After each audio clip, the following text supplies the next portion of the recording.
Today we're going to take a look at replacing the canister purge solenoid on this Honda Accord with a 3.5 liter engine. Now it's relatively accessible here. We're looking at the driver's side top of the engine.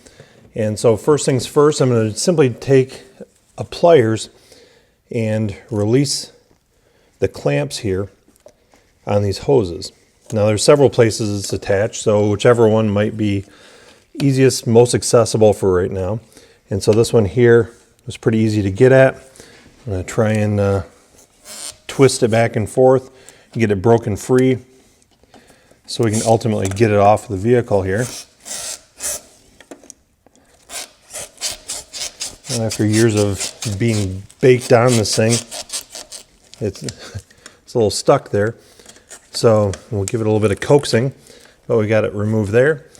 And then down below there's a filter. So I'll do the same thing. Release the clamp, get it slid up. I'm going to twist it a little bit back and forth. Then I just need to take my ratchet with a 10mm socket. And there's two bolts, or two nuts rather, holding this bracket to the intake. So I'm going to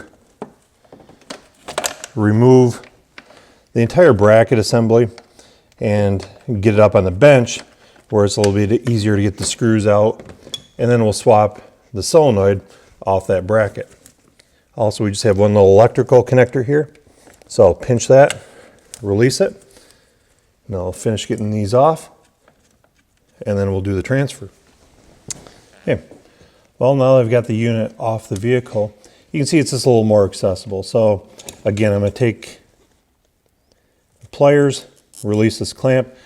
Got the whole hose off there. So at this point it might be easier just to swap it right over to the new one,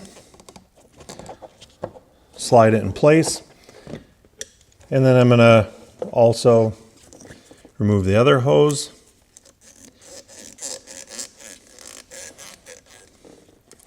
twist that off, and set that aside a second. And then there's just two screws here, and I'm going to use a Phillips screwdriver to remove them. Now this is where it's nice to actually have this off the vehicle. You know, in some cases these things get kind of bound up, and you might even have to use a vice grips or something to get these off. So now I'm going to remove these. I will transfer the unit over to the bracket, put my new hose on, and continue with the reassembly process. Okay, I've transferred over to the bracket here. I've kind of reassembled things back in place. Got the nuts finger tight here. I'm going to make my electrical connection, plug it in. Now I will go back and reinstall these clamps. You know, if there's any damage on these hoses, now is a great time to replace these vacuum hoses here and get everything sealed up. Now I'm going to take my ratchet and socket and tighten the nuts in place. It's also important to note that if you're doing anything with the evap system here, especially when it comes to the canister purge solenoid, it's a good idea to make sure that this isn't the result of a faulty canister itself. Maybe the insides came apart or there's something else wrong with the evap system. So it's a good idea to make sure there's no additional debris in the system. Once everything's all in place here, it's time to clear any trouble codes, rerun the self-test, make sure everything's actuated properly. And just like that, you see how to replace the canister purge solenoid on this Honda Accord with a 3.5 liter engine.